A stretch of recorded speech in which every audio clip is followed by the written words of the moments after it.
روم کے ایک جنگجو بہادر نے حضرت عمر رضی اللہ تعالیٰ عنہ کے زمانے میں مسلمانوں کی ایک جماعت کو قید کر لیا اور شاہ روم سے بیان کیا کہ مسلمانوں میں ایک شخص نہایت قوی اور محیب قسم کا انسان ہے جس کو دیکھ کر بھی خوف معلوم ہوتا ہے۔ یہ سن کر بادشاہ روم نے اس شخص کو دیکھنے کے لیے طلب کیا۔ اس زمانے کے دستور کے مطابق شاہ روم کے سامنے ایک زنجیر لگی ہوئی تھی جس کی وجہ سے باہر سے آنے والے کو بادشاہ کے سامنے جھک کر آنا پڑتا تھا۔ جب اس مرد مومن نے زنجیر دیکھی اور معلوم ہوا کہ اس کے نیچے سے جھک کر آگے جانا ہوگا تو اس نے بادشاہ کے پاس جانے سے انکار کر دیا۔ جب شاہ روم نے اس زنجیر کو اٹھانے کا حکم دیا کہ وہ شخص اس کے پاس آ سکے جس کو دیکھنا اور اس سے باتیں کرنا منظور تھا، چنانچہ جب وہ شخص بادشاہ کے پاس گیا تو بادشاہ نے اس شخص سے کہا کہ تم ہمارے دین میں داخل ہو جاؤ تاکہ میں اپنی انگوٹھی تم کو پہنا کر روم کی سلطنت عطا کر دوں۔ یہ سن کر اس مرد مومن نے دریافت کیا کہ دنیا کا آخر کتنا حصہ تیرے قبضے میں ہے؟ بادشاہ کہنے لگا کہ دنیا کا تقریباً تہائی یا چوتھائی حصہ میرے قبضے میں ہے۔ اس مرد مومن نے جواب دیا کہ اگر پوری دنیا تیرے قبضے میں زر و جواہرات سے پر ہوتی اور تو ایک دن کی اذان کے عوض مجھے دیتا تو میں اس کو بھی قبول نہ کرتا، چنانچہ تو اپنی سلطنت کے عوض میرا ایمان خریدنا چاہتا ہے۔ شاہ روم نے یہ سن کر دریافت کیا کہ اذان کیا چیز ہے؟ مرد مومن نے جواب دیا کہ سن، اشہد ان لا الہ الا اللہ و اشہد ان محمد رسول اللہ، یہ اذان ہی کا ایک کلمہ ہے۔ یہ سن کر شاہ روم سمجھ گیا کہ اس کے دل میں حضرت محمد صلی اللہ علیہ وآلہ وسلم کی محبت سما چکی ہے، اب اس طرح کام نہیں چلے گا۔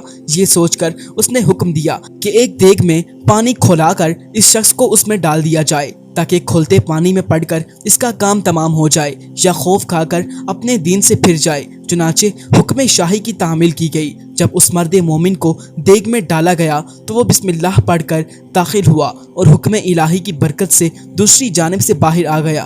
یہ دیکھ کر لوگوں کو اور بھی تعجب ہوا۔ اس کے بعد بادشاہ نے حکم دیا کہ ایک اندھیری کوٹری میں اس کو بند کر دیا جائے اور 40 دن تک سوائے خنزیر اور شراب کے اور کوئی چیز اس کوٹری میں نہ ڈالی جائے۔ چنانچہ اس کی تعمیل کی گئی اور جب 40 روز کے بعد کوٹری کھولی گئی تو لوگوں نے دیکھا جو کچھ اس میں ڈالا گیا تھا اس میں سے مرد مومن نے کچھ بھی نہیں کھایا۔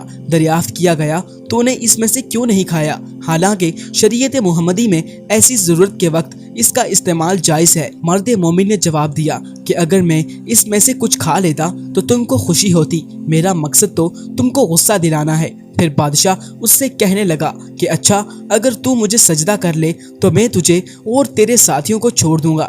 یہ سن کر مرد مومن نے جواب دیا کہ حضرت محمد صلی اللہ علیہ وآلہ وسلم کے دین میں خدا کے سوا کسی کو سجدہ کرنا درست نہیں ہے۔ اس کے بعد شاہ روم نے کہا کہ اچھا، میرا ہاتھ چومو تاکہ میں تم کو اور تمہارے ساتھیوں کو رہا کر دوں۔ مرد مومن نے جواب دیا کہ ہاتھ کا بوسہ دینا صرف باپ، سلطان عادل اور استاد کے لیے جائز ہے، دوسرے کے لیے نہیں۔ پھر شاہ روم نے کہا کہ اچھا، میری پیشانی کو بوسہ دو، تو اس پر مرد مومن نے جواب دیا کہ ہاں، یہ ایک شرط کے ساتھ ممکن ہے۔ بادشاہ نے کہا جس طرح تم کو منظور ہو۔ بس مرد مومن نے اپنی آستین اس کی پیشانی پر رکھی اور اس کو چوم لیا اس نیت سے کہ میں اپنی آستین کو بوسہ دے رہا ہوں۔ اس کے بعد بادشاہ نے اس مرد مومن کو اس کے ساتھیوں کے ساتھ بہت سا مال و زر دے کر رہا کر دیا اور حضرت عمر رضی اللہ تعالیٰ عنہ کو خط لکھا کہ اگر یہ شخص ہمارے شہر میں ہمارے دین پر ہوتا تو ہم اس کی پرستش کیا کرتے۔ چنانچہ جب وہ مرد مومن حضرت عمر رضی اللہ تعالیٰ عنہ کی خدمت میں حاضر ہوا تو آپ نے حکم دیا مال سب کا سب اپنے ہی لیے مخصوص نہ کر لو، بلکہ اس میں سے رسول اللہ صلی اللہ علیہ وآلہ وسلم کے شہر کے لوگوں کو بھی شامل کر لو۔